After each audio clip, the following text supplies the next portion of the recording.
Assalamualaikum warahmatullahi wabarakatuh. Perkenalkan, nama saya Safira dari kelas 10 akuntansi 3. Di sini saya perwakilan dari kelompok 4 yang akan mempresentasikan kompetensi personal. Yang pertama itu ada pengertiannya. Pengertian kompetensi personal adalah kemampuan yang dimiliki seseorang terkait perkembangan kepribadiannya. Kompetensi ini juga mencakup pengetahuan, keterampilan, dan sikap kerja yang sesuai dengan standar. Yang kedua, itu ada jenis-jenisnya. Yang pertama, ada kompetensi emosional. Kemampuan mengelola emosi, mengenali emosi, diri sendiri dan orang lain, serta menggunakan emosi untuk mencapai tujuan. Jadi, ketika kita sedang emosi, kita harus bisa mengelola emosinya dengan baik. Yang kedua, itu ada kompetensi sosial, yaitu kemampuan berinteraksi dengan orang lain, membangun hubungan, dan bekerja sama dalam tim. Maksudnya membangun hubungan itu kita bekerja sama dengan orang lain untuk mencapai tujuan bersama. Yang ketiga itu kompetensi kognitif, kemampuan berpikir kritis, menganalisis informasi, dan membuat keputusan yang tepat.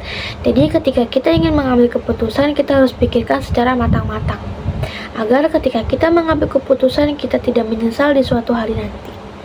Yang keempat itu ada kompetensi manajerial, yaitu kemampuan mengelola diri sendiri, mengatur waktu, dan mencapai target. Mungkin contohnya seperti disiplin. Kemudian ada kompetensi etis, kemampuan bertindak dengan integritas, jujur, dan bertanggung jawab dalam semua aspek kehidupan. Jadi ketika kita ingin melakukan sesuatu, kita harus jujur, harus bertanggung jawab.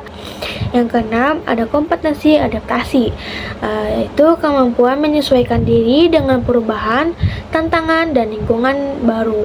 Yang ketujuh, ada kompetensi komunikasi, kemampuan menyampaikan pesan dengan jelas, mendengarkan, aktif, dan memahami kebutuhan orang lain. Maksudnya ketika kita sedang public speaking atau menjelaskan sesuatu kepada orang lain, kita harus menyampaikannya dengan jelas. Yang kedelapan, ada kompetensi kepemimpinan, yaitu kemampuan pemimpin, motivasi, dan menginspirasi orang lain untuk mencapai tujuan bersama. Jadi kalau misalnya kita menjadi seorang pemimpin, kita harus bisa memotivasi orang lain, dan kita harus bisa menjadi kepemimpinan yang baik. Kemudian ada kompetensi utama atau core competition, adalah kompetisi inti yang mendefinisikan inventitas dan budaya perusahaan. Ini mencakup nilai-nilai etika kerja dan keterampilan yang dianggap penting oleh organisasi.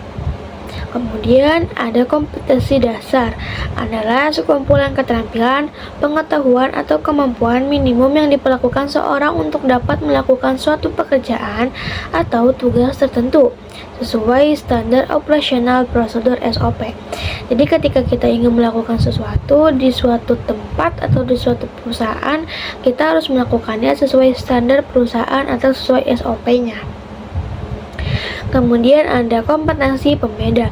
Dalam dunia bisnis dan karir, memiliki kompetensi pembeda dapat membuat karyawan lebih berpotensi untuk diterima bekerja pada pekerjaan tertentu, mendapatkan promosi, atau memenangkan proyek khusus.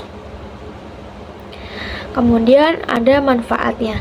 Yang manfaat pertama itu peningkatan kinerja, meningkatkan kemampuan untuk mencapai tujuan dan target. Yang kedua, ada pengembangan karir, meningkatkan peluang karir dan pengembangan profesional. Yang ketiga, ada hubungan yang lebih baik, membangun hubungan yang lebih baik dengan orang lain, baik secara personal maupun profesional. Jadi ketika kita ingin membangun hubungan yang lebih baik dengan sesama tim kerja kita tuh harus personal ataupun profesional.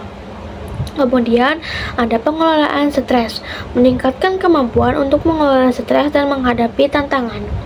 Ketika kita sedang menghadapi sebuah masalah, kita harus mengelola stres tersebut. Yang kelima itu ada peningkatan kepercayaan diri, meningkatkan kepercayaan diri dan keyakinan dalam menghadapi situasi. Yang keenam ada pengambilan keputusan yang lebih baik, meningkatkan kemampuan untuk membuat keputusan yang tepat dan efektif. Yang ketujuh, ada peningkatan kualitas hidup. Meningkatkan kualitas hidup secara keseluruhan baik secara personal maupun profesional. Kemudian ada faktor-faktornya. Yang pertama itu ada faktor internal. Faktor internal yaitu kemampuan analitis dan logis, ketelitian dan keakuran, kemampuan mengolah stres dan tekanan, integritas dan etika profesional, dan kemampuan berkomunikasi efektif. Kemudian ada faktor keterampilan. Yang pertama itu ada analisis data dan interpretasi, pengelolaan keuangan dan anggaran, audit dan pengendalian internal, perencanaan pajak dan keuangan, dan komunikasi keuangan kepada stakeholders. Kemudian ada faktor eksternal.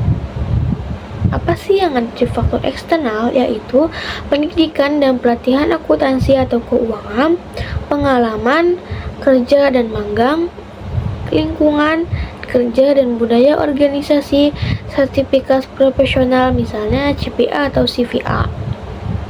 Kemudian pengembangan diri melalui seminar dan workshop.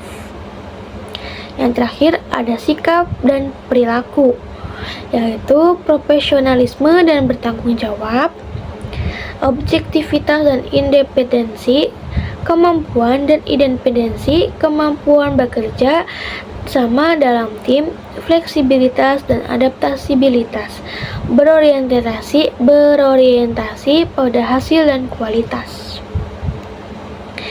Kemudian ada contoh-contohnya. Contoh yang pertama itu ada komunikasi efektif, yaitu mampu menyampaikan pesan dengan jelas, mendengarkan aktif, dan memahami kebutuhan orang lain. Yang kedua, kemampuan mengelola emosi, mampu mengenali emosi dan mengekspresi emosi dengan tepat dan berbagai situasi. Yang ketiga, ada kemampuan beradaptasi, mampu menyesuaikan diri dengan perubahan, tantangan, dan lingkungan baru. Kemudian, kemampuan bekerja sama, mampu bekerja sama dengan orang lain, membangun hubungan yang baik, dan mencapai tujuan bersama. Dan yang keempat, dan yang terakhir itu kemampuan mengelola waktu, mampu mengatur waktu dengan efektif dan memprioritaskan tugas dan mencapai target. Kemudian di sini ada diagram mau dan mampu. Dan yang terakhir ada diagram penting dan mendesak. Sudah selesai nih guys, cukup sekian dari saya, kurang lebihnya mohon maaf. Wassalamualaikum warahmatullahi wabarakatuh. Bye.